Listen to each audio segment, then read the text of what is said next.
नमस्कार, आप सभी का स्टडी फॉर गोल्स में स्वागत है। आज की क्लास में हम यहाँ पे कंप्यूटर से आधारित जितने भी ऑब्जेक्टिव क्वेश्चन बनेंगे उनको हम यहाँ पर देखेंगे। यहाँ पे हम टॉपिक वाइज यहाँ पे जितने भी ऑब्जेक्टिव क्वेश्चन हैं उनको हम देखने वाले हैं। आज का हमारा जो ये सेट नंबर हो जाएगा ये 7 हो जाएगा। बाकी इससे पहले और भी 6 क्लासेस बनी हुई है, तो उसे आप प्ले में जाकर देख सकते हैं। जो हमारा यूट्यूब चैनल है वहाँ पर एक प्ले बना दी गई है जहाँ की कंप्यूटर के जितने भी प्रैक्टिस सेट आपको दिए जा रहे हैं वो वहाँ पे आपको दिखेंगे, तो वहाँ से आप जाकर सारी चीज़ों को एक साथ कर सकते हैं। और यह जो मैं आज का यहाँ पे क्लास लूँगा वह मतलब कि क्लास बेस्ड होगा। मतलब कि पहले मैं यहाँ पे इंट्रोडक्शन पे एमसीक्यूज करूँगा, देन उसके बाद इनपुट आउटपुट पे, फिर सॉफ्टवेयर हार्डवेयर पे, इस तरह से मैं चीज़ों को आगे लेकर जाऊँगा। तो हमने प्रयास किया कि जितने भी यहाँ पे कंप्यूटर के ऑब्जेक्टिव क्वेश्चंस होंगे उनको हम दोनों लैंग्वेज में लाएंगे, मतलब कि बाइलिंगुअल होगा, जिसमें कि हम हिंदी में भी देखेंगे क्वेश्चन को और इंग्लिश में भी यहाँ पर क्वेश्चन को देखेंगे।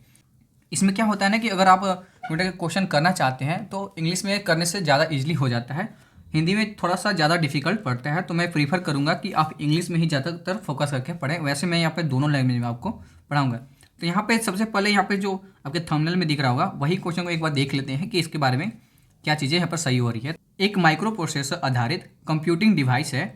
A micro processor based computing device is a personal computer और मेन फ्रेम कंप्यूटर। तो यहाँ पे राइट ऑप्शन ए हो जाएगा, पर्सनल कंप्यूटर हो जाएगा। इसके बारे में हम आगे चलकर सारी चीज़ों को देखेंगे। साथ ही यहाँ पर जितने भी क्वेश्चन बनेंगे उनके थोड़े बहुत हम यहाँ पर एक्सप्लेनेशन देखते चलेंगे।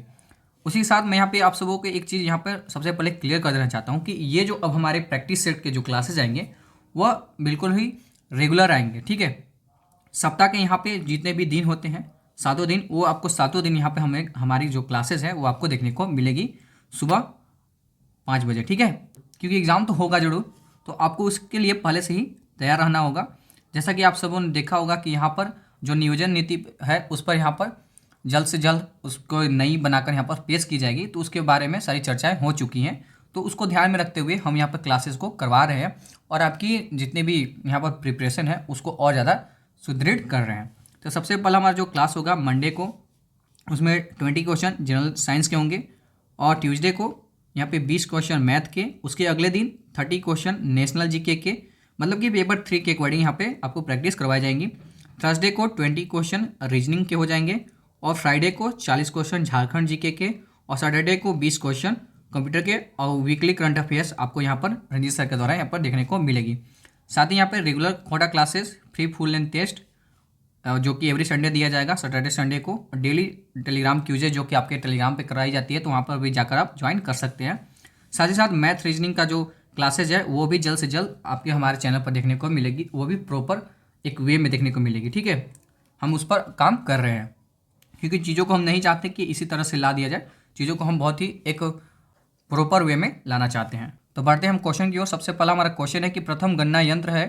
तो यहाँ पे आपके ऑप्शंस हो जाएंगे, ए डिफरेंस इंजन, बी अबेकस, सी यहाँ पे कैलकुलेटर, और डी यहाँ पे हो जाएगा पास्कल। तो राइट ऑप्शन यहाँ पे सेकेंड नंबर का हो जाएगा अबेकस, जो हो जाएगा प्रथम गणना तंत्र हो जाएगा, फर्स्ट कैलकुलेटिंग मशीन हो जाएगा। इसके बारे में हम यहाँ पर कुछ व्याख्या है, मतलब कि एक्सप्लेनेशन है, उसको देख लेते हैं। अबेकस एक लकड़ी का एक आयताकार ढांचा होता है, कुछ इस तरह से यहाँ पर बना होता है, ठीक है, ऐसे। और इसमें ना बीच में इस तरह से यहाँ पर दाने लगे होते हैं, जिसके द्वारा यहाँ पर आपसे जोड़ घटाव का जो क्रिया होता है वह यहाँ पर इसके द्वारा किया जाता है। तो यह बात आपको ध्यान रखनी होगी। इसके ऊपरी भाग को यहाँ पर हेवन कहा जाता है और निचली भाग को अर्थ कहा जाता है। इस तरह से समझ सकते हैं, याद भी कर सकते हैं। ऊपर जाएंगे तो हेवन में जाएंगे, नीचे आएंगे तो अर्थ पर आ जाएंगे, ठीक है। तो इस तरह से चीज़ों को आप याद कर सकते हैं, ठीक है। और बाकी बातें यहाँ पे मैंने जैसे कि बताया कि इसके द्वारा यहाँ पर जोड़ घटाव की जो चीज़ें होती हैं वो यहाँ पर की जाती है इसके द्वारा। नेक्स्ट हमारा क्वेश्चन है कि सर्वप्रथम पंच कार्ड का प्रयोग करने वाले वैज्ञानिक का नाम था। Name of the scientist who first use punch card was. तो आपके ऑप्शंस हैं, A Charles Babbage, B Blaise Pascal, third यहाँ पे हो जाएगा हावर्ड एल्केन, और यहाँ पे हो जाएगा जोसेफ मेरी।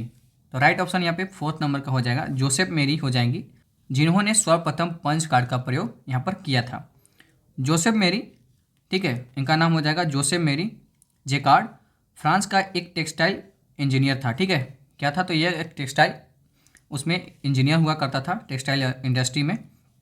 सन 1804 में जेकार्ड ने कपड़े बुनने वाले एक ऐसे लूम का निर्माण किया जो कपड़ों पर स्वतः ही डिजाइन और पैटर्न लाती थी। मतलब कि हम यह कर सकते हैं कि यह क्या था, तो यह कपड़ों पर डिजाइन करने वाला एक मशीन था। यह बात आपको ध्यान रखनी होगी। मतलब कि यह क्या वर्क करता था, तो कपड़ों पर डिजाइन करने का वर्क होता था पंच कार्ड के द्वारा। ठीक है, इसका निर्माण किसने किया? जोसेफ मैरी के द्वारा इसका आविष्कार किया गया। नेक्स्ट है इंटीग्रेटेड सर्किट चिप आईसी पर किस पदार्थ की परत पाई जाती है। आपके यहाँ पर इंग्लिश में क्वेश्चन हो जाएगा कि which material layer was found on integrated circuit chip. Integrated circuit या फिर चिप, मतलब कि आईसी में कौन से पदार्थ का यहाँ पर यूज किया जाता है। तो आपके ऑप्शन है ए आयरन, बी कॉपर, सी सोना और यहाँ पर डी हो जाएगा सिलिकॉन। मतलब कि चौथा ऑप्शन सिलिकॉन हो जाएगा। राइट ऑप्शन यहाँ पर सिलिकॉन का यूज किया जाता है। ठीक है, आइए इसके बारे में जान लें। तो यह जो आईसी था, यह भी आपसे पूछा जाता है कि कौन सी पीढ़ी में आईसी का यूज किया गया था। तो आईसी का यूज यहाँ पर तीसरी पीढ़ी में किया गया था। यह थर्ड जनरेशन का कंप्यूटर हो जाएगा, जिसका यहाँ पर काल रहा था 1965 से लेकर 1975 तक इसका यहाँ पे टाइम रहा था। ठीक है, और इंटीग्रेटेड सर्किट या इसे चिप बोला जाता है। क्या बोला जाता है? इंटीग्रेटेड सर्किट या इसे चिप बोला जाता है, जो आकार में बहुत छोटे होते हैं और चिप पर सैकड़ों ट्रांजिस्टर को एकीकृत किया जा सकता है। और इनसे जो कंप्यूटर बनते हैं वह आकार में क्या होते हैं? छोटे होते हैं, गति में बहुत तेज होते हैं तथा विश्वसनीयता में बहुत अधिक होते हैं। ठीक है, इनके कार्य करने की गति में इतनी तेजी होती है कि सेकंडों में समय के लाखों बार जोड़ने की प्रक्रिया कर सकते हैं। मतलब कि जैसे जैसे जनरेशन बढ़ेगा तो उसकी यहाँ पर काम करने की जो तीव्रता होगी वह बढ़ती जाएगी। तो यह थर्ड जनरेशन का कंप्यूटर में देखने को हमें मिलता था। ठीक है, नेक्स्ट हमारा क्वेश्चन हो जाएगा कि विश्व के सबसे पहले सुपर कंप्यूटर का निर्माण हुआ था। The world's first super computer was built. तो यहाँ पे आपके ऑप्शन है ए 1978, सेकेंड 1972, थर्ड 1976 और यहाँ पे फोर्थ 1982। राइट ऑप्शन 1976 में पहली बार सुपर कंप्यूटर का यहाँ पर निर्माण किया गया था। सुपर कंप्यूटर सर्वाधिक गति, संग्रहक क्षमता और उच्च विस्तार वाले होते हैं। मतलब कि बहुत ज़्यादा इसमें जो सबसे ज़्यादा हैवी वर्क है इसमें किए जाते हैं। इनका आकार एक सामान्य कमरे के बराबर होता है। विश्व का प्रथम सुपर कंप्यूटर के रिसर्च कंपनी द्वारा सन 1976 में इसे बनाया गया था और विकसित क्रे 1 था। और इसका नाम क्या था? आपको याद रखना होगा, क्रे 1 इसका नाम हो जाएगा। भारत के पास भी एक सुपर कंप्यूटर है जिसका नाम परम 8000 हो जाएगा। इसका विकसित रूप परम 10,000 हो जाएगा। इसे तैयार कर लिया गया है। आपको यह बताना है कमेंट बॉक्स में कि परम जो है 8000 इसका निर्माण किस इंस्टीट्यूट के द्वारा यहाँ पर किया गया था। सुपर कंप्यूटर का मुख्य उपयोग मौसम की भविष्यवाणी करने में, एनिमेशन तथा चलचित्र या निर्माण करने में, अंतरिक्ष यात्रा के लिए अंतरिक्ष यात्रियों को अंतरिक्ष में भेजने के लिए, इन सारी जो हैवी वर्क होते हैं उनमें इसका प्रयोग किया जाता है। या सैटेलाइट को जो भी लॉन्च करना हो तो उसमें यूज किया जाता है। नेक्स्ट हमारा क्वेश्चन है, सूचना तकनीकी का सबसे महत्वपूर्ण शोध है। The most important research of information technology is.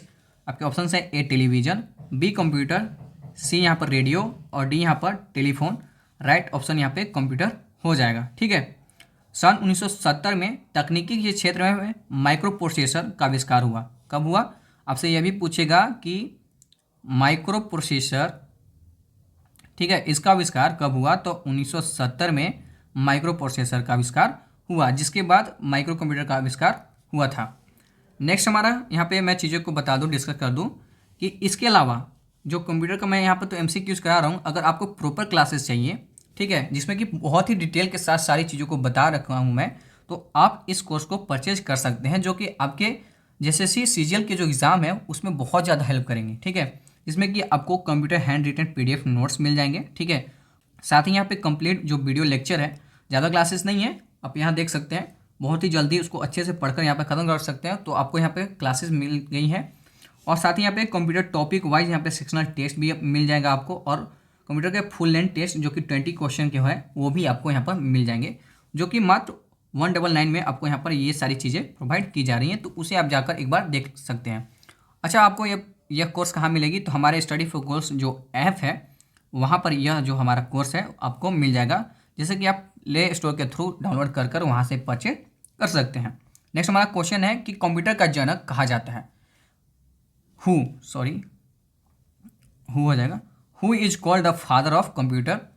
A Charles Babbage, B Blaise Pascal, C John Mauchly और फोर्थ हो यहाँ पे लेबनीज। तो राइट ऑप्शन यहाँ पर ये हो जाएगा, चार्ल्स बेबेज को यहाँ पर कंप्यूटर का जनक कहा जाता है। कैम्ब्रिज विश्वविद्यालय के गणितज्ञ थे, ये क्या थे, गणित के यहाँ पर यह प्रोफेसर थे जिन्होंने यांत्रिक गणना मशीन का आविष्कार किया था। जब गणना करने के लिए प्रयुक्त की जाने वाली हस्त निर्मित हैंडसेट सारणियाँ में बहुत सारी गलतियाँ होने लगी तो उन्होंने सबसे पहले डिफरेंस इंजन का आविष्कार यहाँ पर किया है। चार्ल्स बेबेज ने अपना सारा धन एनालिटिकल इंजन को आविष्कार करने में लगा दिया, लेकिन उनके कार्यकाल के दौरान, मतलब जब तक जीवित रहे उस दौरान उन्होंने इसे विकसित नहीं कर पाया। लेकिन उनके बाद एडा गास्टा ने, जो कि एक औरत थी, उन्होंने इनके अधूरे काम को पूरा किया। उसके साथ ही यहाँ पर लेडी एडा गास्टा को विश्व की सबसे पहली प्रोग्रामर का खिताब मिला। तो यह भी बात आपको ध्यान रखनी होगी, ठीक है। आइए बढ़ते हैं हम नेक्स्ट क्वेश्चन की ओर और देखते हैं कि क्या है। नेक्स्ट हमारा क्वेश्चन है कि कंप्यूटर साक्षरता दिवस प्रतिवर्ष कब मनाया जाता है। Computer literacy day is celebrated, तो आपके ऑप्शन है ए 29 दिसंबर, बी 2 दिसंबर, सी 1 दिसंबर और यहाँ पर डी 22 दिसंबर। राइट ऑप्शन सेकेंड हो जाएगा, 2 दिसंबर को प्रतिवर्ष कंप्यूटर साक्षरता दिवस मनाया जाता है। डिजिटल घड़ी में किस प्रकार का कंप्यूटर पाया जा सकता है। What type of computer can be found in a digital clock, तो आपके ऑप्शन है A mainframe computer, B super computer, C यहाँ पे एक्यूवेट कंप्यूटर और यहाँ पे फोर्थ हमारा हो जाएगा माइक्रो कंप्यूटर। तो राइट ऑप्शन यहाँ पर 4 हो जाएगा माइक्रो कंप्यूटर। यहाँ पे जितने भी छोटे जो भी वस्तुएं होती हैं उनमें यहाँ पर माइक्रो कंप्यूटर देखने को मिलती है। आधुनिक युग में माइक्रो कंप्यूटर फ़ोन में, जो कि आकार में जितने भी छोटे चीज़ें होती हैं ना, उनमें माइक्रो कंप्यूटर पाया जाता है। वैसे भी नाम से पता चल रहा है माइक्रो कंप्यूटर। तो पुस्तक के आकार में तथा घड़ी के आकार में ये इनका यहाँ पर अभी प्रचलन हो गया है, तो ये माइक्रो कंप्यूटर के रूप में पाई जाती है। नेक्स्ट हमारा क्वेश्चन है कि कंप्यूटिंग का अर्थ क्या होता है। कंप्यूटिंग मीन्स, ये ऑप्शन है कंप्यूटर करना, बी खेल खेलना प्लेइंग गेम्स, थर्ड यहाँ पे बिजली की मदद से कार्य करना work with the help of electricity, fourth यहाँ पे हो जाएगा डाटा प्रोसेसिंग का कार्य करना परफॉर्मिंग डाटा प्रोसेसिंग। तो राइट ऑप्शन यहाँ पर फोर्थ हो जाएगा, डाटा प्रोसेसिंग का यहाँ पर इसके द्वारा यहाँ पर कार्य किया जाता है। नेक्स्ट हमारा क्वेश्चन है कि एक माइक्रो प्रोसेसर आधारित कंप्यूटिंग डिवाइस है A microprocessor based computing device. तो आपके ऑप्शन हैं A personal computer, B mainframe computer, C यहाँ पर वर्क स्टेशन कंप्यूटर और फोर्थ यहाँ पर सर्वर। तो राइट ऑप्शन यहाँ पे पर्सनल कंप्यूटर हो जाएगा। नेक्स्ट क्वेश्चन पे आते हैं। पर्सनल कंप्यूटर को रूप में एक साथ कनेक्ट किया जा सकता है, मतलब कि किसके द्वारा यहाँ पर एक साथ कनेक्ट किया जा सकता है। Personal computers together as can be connected, आपके ऑप्शन है A server, B super computer, 3 enterprises और यहाँ पे फोर्थ नेटवर्क। तो नेटवर्क के जरिए यहाँ पर जितने भी पर्सनल कंप्यूटर होते हैं उनको एक साथ कनेक्ट किया जा सकता है। नेक्स्ट हमारा क्वेश्चन है कि एक छोटे सिलिकॉन चिप पर ट्रांजिस्टर और अन्य इलेक्ट्रॉनिक उपकरणों के साथ पूर्ण इलेक्ट्रॉनिक सर्किट को कहते हैं। Transistor on A small silicon chip and other A complete electronic circuit with electronic components is called. तो यहाँ पे आपके ऑप्शन है ए वर्क स्टेशन, बी CPU, सी यहाँ पे मैग्नेटिक डिस्क और फोर्थ यहाँ पे इंटीग्रेटेड सर्किट। तो यहाँ पे राइट ऑप्शन हो जाएगा IC होता है, इसे क्या बोलते हैं IC बोला जाता है, ठीक है। तो आपको यह बात ध्यान रखनी होगी, जैसा कि मैंने बताया कि इसे 3rd जनरेशन में यूज किया गया था और इसमें सिलिकॉन का यूज किया जाता है, यहाँ पर बताया गया है। नेक्स्ट हमारा क्वेश्चन है एक खाली स्थान, एक ऐसा कंडक्टर जिसमें होकर विद्युत बिना किसी रुकावट या प्रतिरोध के प्रवाहित होता है।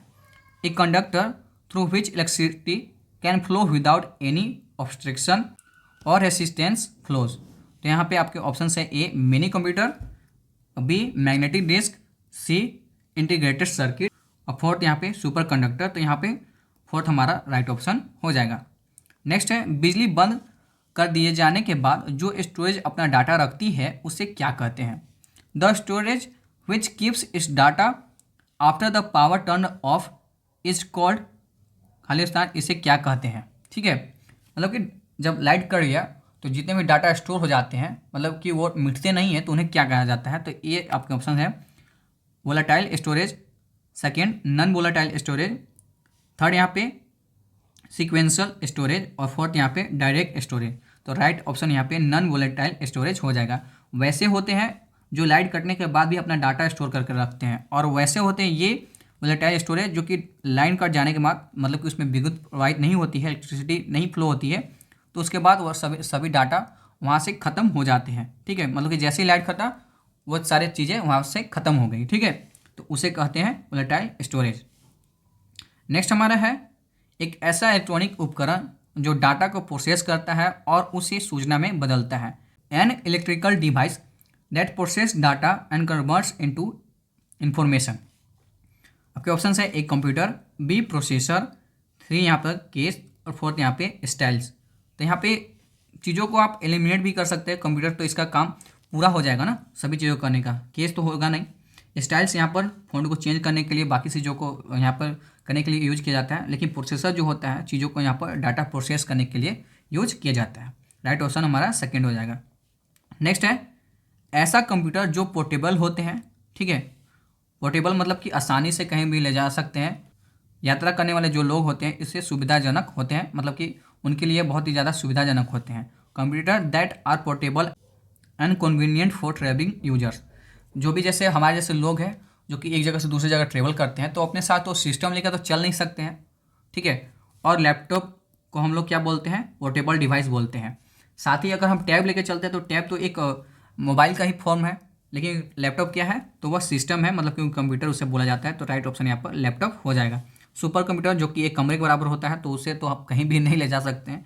मिनी कंप्यूटर जो कि अभी प्रचलन में नहीं है, तो इसे नहीं ले जा सकते हैं, मतलब कि इसका वर्क अभी नहीं है। और फाइल सर्विस, तो ये अलग चीज़ें हो जाएंगी। तो यहाँ पे लैपटॉप राइट ऑप्शन हो जाएगा।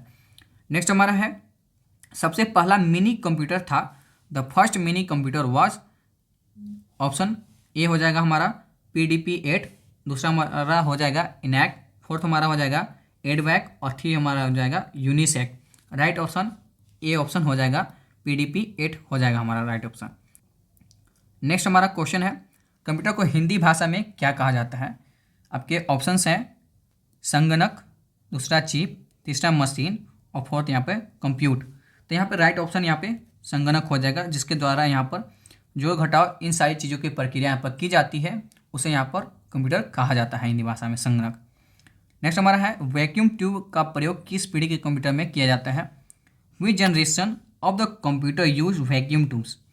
आपके ऑप्शन हैं ए प्रथम, सेकेंड ऑप्शन द्वितीय, थर्ड ऑप्शन तृतीय और फोर्थ ऑप्शन चतुर्थ, मतलब कि फोर्थ जनरेशन में। ये सब जनरेशन है, ठीक है, आपको ध्यान में रखना होगा। तो प्रथम पीढ़ी में यहाँ पर वैक्यूम ट्यूब का यूज किया गया था। सबसे मोस्ट इंपॉर्टेंट मैं आपको बात बताना चाहता हूँ कि यहाँ पर आपको इन चीज़ों को बहुत ज़्यादा ध्यान में रखना होगा। जनरेशन, ठीक है, ये इससे बहुत ज़्यादा क्वेश्चन बनते हैं कि किस जनरेशन में क्या चीज़ें यूज की गई थी। फर्स्ट जनरेशन का यहाँ पर ईयर हो जाएगा 1940 से 56, इसमें वैक्यूम ट्यूब का यूज किया गया था और इसमें मशीनी लैंग्वेज और सिंपल लैंग्वेज का यूज यहाँ पर किया गया था। सिंपल मॉनिटर्स यहाँ पर हुआ करते थे। सेकेंड जनरेशन का यहाँ पर जो ईयर टाइम हो जाएगा 1956 से लेकर 1963 तक, और इसमें ट्रांजिस्टर का यूज किया गया था। ठीक है, इसमें हाई लेवल लैंग्वेज होते थे जैसे कि फोर्ट्रेन, कोबोल, एलोगोल और ये सारी चीज़ें यहाँ पर यूज की जाती थी। साथ ही साथ यहाँ पे थर्ड जनरेशन का यहाँ पर समय हो जाएगा 1964 से लेकर 1971। इसमें आईसी का यूज किया गया था जो कि सिलिकॉन से बना रहता है। इसमें फोर्ट्रेन, कोबोल ये सारी भाषाएं यहाँ पर यूज की जाती थी। बस यही तीन चीज़ें आपको ध्यान रखना होगा। इसमें इसका टाइम क्या था, इसमें कौन सी चीज़ें यूज की गई थी, और साथ ही साथ इसमें कौन कौन से लैंग्वेज जो कि मशीनी लैंग्वेज ये सारी चीज़ें यूज की गई थी। तो यह भी बात आपको ध्यान में रखनी है। नेक्स्ट हमारा फोर्थ 1971 से लेकर अभी तक ये चीज़ें चल रही हैं। तो इसमें हो जाएंगी VLSI और माइक्रो प्रोसेसर इसमें यूज की गई थी। साथ ही साथ इसमें सेमी कंडक्टर मेमोरी जिसमें कि 110 MB मेन मेमोरी होती थी। साथ ही साथ इसमें फोर्ट्रेन, 77 पास्कल, ADA ये सारी भाषाएं यहाँ पर यूज की गई थी। फिफ्थ जनरेशन जिसे हम AI के नाम से जानते हैं, आर्टिफिशियल इंटेलिजेंस, जो कि अभी तक चल रही है, इसमें ULSI मतलब कि आर्टिफिशियल इंटेलिजेंस का इसमें यूज किया गया है। ठीक है, तो ये सारी बातें आपको ध्यान में रखनी होगी। मतलब कि मैं ये चीज़ें आपको बोल दे रहा हूँ कि यहाँ पर जो चीज़ें मैं बता रहा हूँ ना, ये आपको हमेशा याद रखनी होगी। क्या चीज़ें, तो आपको इसका ईयर, साथ ही साथ यहाँ पर आपको इसका जो इसमें जो डिवाइस यूज की गई थी वो आपको याद रखना होगा। साथ ही साथ इसमें जो लैंग्वेज यूज की गई थी वो चीज़ें आपको याद रखनी होगी। तो इसे आप PDF में एक बार जरूर से ज़रूर देख लीजिएगा। नेक्स्ट हमारा और आज का हमारा लास्ट क्वेश्चन। तो हमारा लास्ट क्वेश्चन है, तृतीय पीढ़ी में प्रयुक्त किए जाने वाले प्रमुख घटक। आपके ऑप्शन है the major component use in the third generation. आपके ऑप्शन है LSI, ट्रांजिस्टर, इंटीग्रेटेड सर्किट, और फोर्थ हमारा electric tube. Right option integrated circuit हो जाएगा। लगता है यह क्वेश्चन 2 से 3 बार आ गई है, तो कोई बात नहीं, इसे आपको ध्यान में रखना होगा। तो ये सारे हमारे क्वेश्चन थे जो कि बेसिक जो हमारा नॉलेज होता है कंप्यूटर से, उसके यहाँ पर रिलेटेड क्वेश्चन थे जो कि मैंने आपको MCQs के फॉर्म में करा दिए हैं। लगभग यहाँ पर 20 से या 15 से 20 क्लासेज आएंगी MCQs की। उसके बाद हम यहाँ पर मिक्स प्रैक्टिस एक बार फिर से कर लेंगे, ठीक है। मतलब कि अभी तो मैं टॉपिक वाइज यहाँ पर MCQ ला रहा हूँ, देन उसके बाद यहाँ पर मिक्स प्रैक्टिस हम कंप्यूटर के एक बार कर लेंगे। साथ ही साथ यह आपके ना कि सिर्फ JSSC CGL के एग्जामों में हेल्प करेंगी, लेकिन अभी के फॉर्म में आप देखें तो जो CGL है सेंट्रल लेवल का और CHSL है, उसके अलावा जो मिनिस्ट्रियल एग्जाम्स होते हैं उनमें कंप्यूटर का यहाँ पर सिलेबस को जोड़ा गया है। तो उसको ध्यान में रखते हुए भी आप इस क्लासेस को कर सकते हैं, क्योंकि आज का हमारा डिजिटल यहाँ पर जो समय है वह हो गया है, तो इसमें आपको कंप्यूटर जानना बहुत ही ज़रूरी है। तो आप कंप्यूटर को इग्नोर नहीं कर सकते हैं, आपको कंप्यूटर को पढ़ना बहुत ही ज़्यादा ज़रूरी है। तो आज का हमारा क्वेश्चन ऑफ द डे हो जाएगा, जो कि हम अगले क्लास में इनपुट और आउटपुट के बारे में यहाँ पर जो MCQs है उनको हम करने वाले हैं। तो उसी से रिलेटेड यहाँ पर आपका क्वेश्चन है कि इनमें से कौन सी इनपुट डिवाइस है। आपके ऑप्शंस है मॉनिटर, पाठक, C यहाँ पे हो जाएगा स्पीकर, और फोर्थ यहाँ पर हो जाएगा बारकोड रीडर। तो आपको इसका जो आंसर है कमेंट बॉक्स में लिखना है, और इस वीडियो को ज़्यादा से ज़्यादा शेयर करना है ताकि लोगों तक पहुँचे, झारखंड के जितने भी बच्चे हैं उन सभी तक पहुँचे, ठीक है। क्योंकि हम चाहते हैं कि कोई भी बच्चा किसी भी सब्जेक्ट में पीछे नहीं रहे, इसलिए इस जो कंप्यूटर का जो सीरीज है उसे सभी तक पहुँचाएँ, ठीक है। और वीडियो को जरूर से ज़रूर लाइक करें। साथ ही मैं बता दूं कि यहाँ पर हमारा जो स्टडी भूगोल्स है ऐप है, उसे डाउनलोड कर वहाँ पर सारी चीज़ों के बारे में देख सकते हैं, और हमारे टेलीग्राम चैनल को जरूर से ज़रूर ज्वाइन कर लें, जहाँ की आपको क्यूजेस कराई जाती हैं, तो वह बहुत ही ज़्यादा बेनिफिशियल आपके लिए रहने वाली है। तो thanks for watching this video. मिलेंगे नेक्स्ट क्लास में, जिसमें कि हम इनपुट और आउटपुट के ऊपर जितने भी MCQs हैं उनको हम यहाँ पर देखेंगे।